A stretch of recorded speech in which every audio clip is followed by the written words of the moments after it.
New details now at 6 and a Target 12 investigators exclusive. Defense attorneys for clients arrested in Fall River drug bust tell us we may soon see legal requests to get their cases tossed. This comes after Target 12 revealed a Fall River detective was disciplined for improper handling of evidence. Now that detective is suspended and no longer investigating narcotics cases. 12 News Target 12 investigator Tim White is here now with the exclusive details.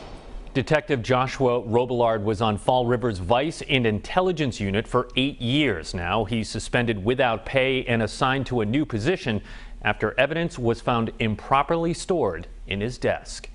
At least a dozen drug cases in Fall River are now under scrutiny after an internal investigation discovered Detective Joshua Robillard mishandled evidence.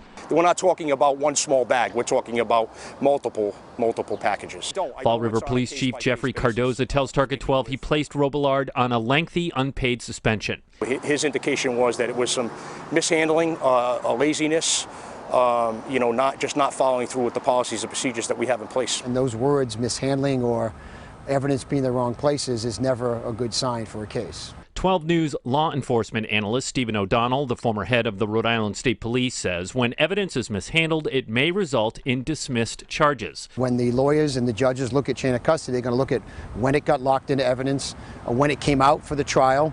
And if those things aren't locked in, they're subject to cross-examination, which create conflict for law enforcement. Target 12 reached out to 3 defense attorneys with clients who were implicated in cases investigated by Robillard. They declined to disclose their strategy moving forward, but one attorney said if a person has a good reason to attack the validity of a drug conviction that has already occurred in Fall River, I'd say more power to them and they should do it promptly.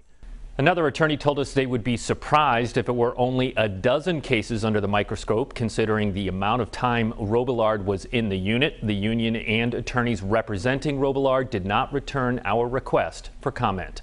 With the Target 12 investigators, Tim White, 12 News.